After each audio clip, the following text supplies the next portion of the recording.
Welcome है आप लोग का एजुकेशन 7.0 में। तो आज हम लोग पढ़ेंगे कॉन्टिंजेंट कॉन्ट्रैक्ट। तो कॉन्टिंजेंट मतलब होता है कुछ ऐसा इवेंट्स जो हो भी सकता है नहीं भी हो सकता है। फॉर एग्जांपल कल बारिश हो भी सकती है नहीं भी हो सकती है, कल धूप निकल भी सकता है नहीं भी निकल सकता है, यानी इसके ऊपर किसी का विल शामिल नहीं होगा। एग्जाम्पल से हम लोग अगर समझिए किसी ने अपने लाइफ इंश्योरेंस लिया है कि अगर उसको कुछ होता है तो उसे 50 लाख रुपया दिया जाएगा, जिसकी वजह से वो इंश्योरेंस कंपनी को क्या करता है, हर महीने या हर साल कुछ पैसा पे करता है।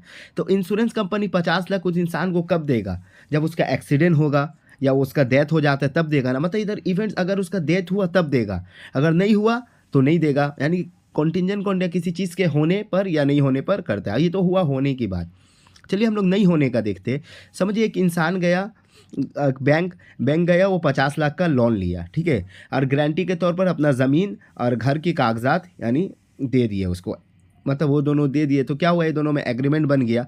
और एग्रीमेंट यानी एक एग्रीमेंट किसे कहते हैं, एक ने प्रपोजल दिया, दूसरा ने एक्सेप्ट किया, दोनों के दरमियान कंसिडरेशन हुआ तो एग्रीमेंट बन गया। तो यहाँ पे लोग एग्रीमेंट बना लिया, 50 लाख को वो बैंक से लोन ले रहा है, उसकी वजह से अपना क्या कर रहा, अपना ज़मीन के कागजात दे रहा है। तो क्या होगा, जो बैंक है अगर कब उसका ज़मीन को ऑक्युपाई करेगा, जब वो 50 लाख रुपया चुका नहीं पाया, यानी अपना लोन को अगर वो चुका नहीं पाएगा तो क्या होगा, वो 50 लाख रुपया नहीं चुका पाएगा तो उसका ज़मीन को ले लिया जाएगा। यानी अगर वो नहीं चुका पाया तब, जैसे अगर वो एक्सीडेंट होगा तब पैसा देगा, यहाँ पे नहीं चुका पाया तब। यानी कॉन्टिजेंट कॉन्ट्रैक्ट उसे कहते हैं किसी इवेंट्स के होने पर अगर ये होगा या नहीं होगा उसके ऊपर डिपेंड करता है। चलिए हम लोग पढ़ेंगे और अच्छा से समझते हैं।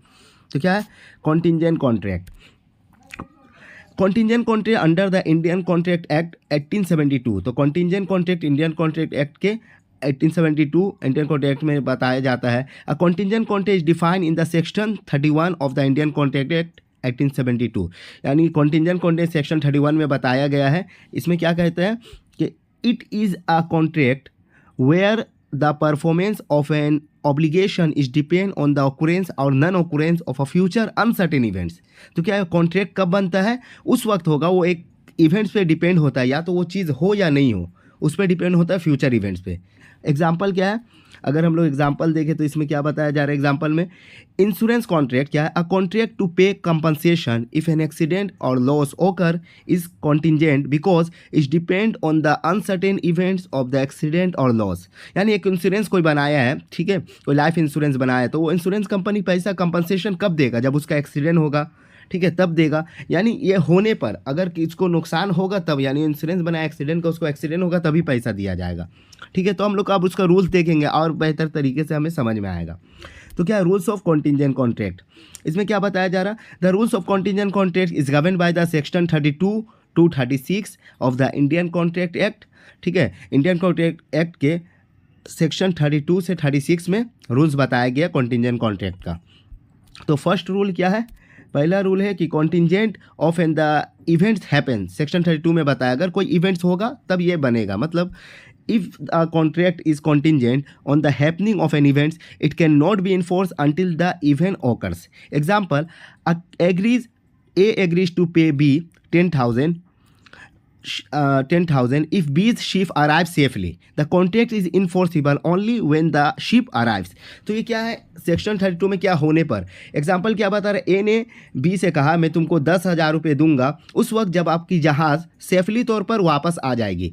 तो ये कॉन्ट्रैक्ट कब बनेगा, जब उसका जहाज़ वापस सेफली आएगा तभी ये कॉन्ट्रैक्ट, नहीं आ पाए तो ये 10,000 नहीं देगा, कॉन्ट्रैक्ट नहीं बन सकता, ठीक है। ये तो हुआ होने पर। अब दूसरा क्या है, कि नहीं होने पर, contingent of an event not happening, अगर ये नहीं होगा, ये इवेंट्स नहीं होगा तब ये कॉन्ट्रैक्ट बनेगा। क्या बताया गया इसमें, a contract contingent of an event not happening becomes the enforceable when it's the certain that the event will not happen। Example, A agrees to pay B 5,000 if a certain ship does not return। The contract becomes enforceable only when the ship is confirmed lost। तो इसमें क्या बोला, इस नहीं होगा, इस event में नहीं होने का बोला गया। मतलब ए ने कहा कि मैं बी को 5,000 रुपया दूंगा उस वक्त जब ये जहाज़ वापस नहीं आएगा। तो अगर वो जहाज़ वापस नहीं आया, कहीं खो गया, मतलब वापस नहीं आया, तो क्या वो तब ये कॉन्टिंजेंट कॉन्ट्रैक्ट बनेगा। उसका मतलब नहीं आने पर यह कॉन्ट्रैक्ट बनेगा, ठीक है। अगर आ गया तो नहीं होगा। अब तीसरा क्या बताया जा रहा है रूल्स में, कॉन्ट्रैक्ट क्या बोल रहा है, इवेंट मस्ट बी कॉलरेट। तो क्या जो इवेंट्स होगा, जो होना या नहीं होना होगा, हैपनिंग होगा, नॉन हैपनिंग होगा, ये क्या होगा, कॉन्ट्रैक्ट से जुड़ा होना चाहिए। जैसे इंश्योरेंस लिया कि घर, फायर इंश्योरेंस लिया घर का, तो क्या हुआ, वो कॉन्ट्रैक्ट से जुड़ा हुआ, अगर घर जलेगा तब वो इंश्योरेंस वाला उसको पैसा देगा। तो क्या, the event should not be the mayor will the of the party but must be independent and uncertain. यानी किसी के ऊपर ये डिपेंड, किसी के विल पे डिपेंड नहीं होना, यानी एक्सीडेंट होना या नहीं होना ना ही इंश्योरेंस वाले के हाथ पे, ना ही वो इंसान जो इंश्योरेंस ले उसके हाथ पे, ठीक है। तो किसी के विल पर डिपेंड नहीं होना चाहिए। उसके बाद 4 नंबर में रूल्स बता रहा है इम्पॉसिबल इवेंट्स, यानी कुछ इवेंट्स ऐसा है जो इम्पॉसिबल है, जिसमें कॉन्ट्रैक्ट कॉन्टिजेंट बन ही नहीं सकता। हम लोग पढ़ते हैं क्या, if the event becomes impossible the contingent contract becomes void. Example, A agrees to pay B 1000 if a particular horse wins a race, if the horse dies the contract becomes void. तो A ने कहा कि B को मैं 1000 रुपये दूंगा जब इस तरह, मतलब समझे, वाइट कलर का जो हॉर्स है, घोड़ा है, वो जीतेगा तब रेस में। अब क्या हुआ, वो घोड़ा रेस से पहले, कंप्लीट होने से पहले ही मर गया। तो क्या हुआ, कॉन्ट्रैक्ट तो वॉइड हो गया, यानी उसको वो तो कहलाएगा नहीं, वो लीगल कहलाएगा ही नहीं, क्योंकि कॉन्ट्रैक्ट खत्म हो गया। तो ये इम्पॉसिबल इवेंट्स हुआ, क्योंकि कॉन्ट्रैक्ट बन ही नहीं सकता है। अगर वो जीतता या हारता तब देखा जाता है, यहाँ पे तो वो डायरेक्ट मर गया है, ठीक है। तो इम्पॉसिबल इवेंट। दूसरा क्या, डिपेंड ऑन द कंडक्ट, यानी किसी चीज़ के होने या नहीं होने पर तभी कॉन्ट्रैक्ट बनेगा। हम लोग ऊपर से पढ़ते आ रहे हैं, या तो इवेंट्स होगा तब होगा, नहीं बनेगा तब होगा। अभी तक क्या, if the event is depend on the act of the third party the contract can only be force by the act occurs. तो क्या बोल रहा है, यहाँ पे किसी इवेंट्स के होने पर ही कॉन्ट्रैक्ट बनेगा। फॉर एग्जांपल समझिए, एक ना बैग कंपनी है, ये बैग कंपनी है, उस बैग कंपनी को एक बैग दुकान वाला बोला कि हमको 5000 बैग चाहिए, आज 20 दिसंबर है, एक महीना बाद 20 जनवरी को। तो वो बोला, बैग जो बैग प्रोडक्शन करता है, वो बोला ठीक है हम दे देंगे। अब क्या हुआ, अब वो कॉन्ट्रैक्ट में क्या हुआ, वो बोला ठीक है दे देंगे। तो वो कब, जब वो उसको बैग 5000 देगा तभी ना ये बनेगा, अगर नहीं दे पाए तो कॉन्ट्रैक्ट नहीं बनेगा। तो वही बोला, किसी काम पे होने पर ही, मतलब डिपेंड ऑन द कंडक्ट, ये पूरा कॉन्टिजेंट कॉन्ट्रैक्ट किसी इवेंट्स के होने पर डिपेंड करता है, ठीक है।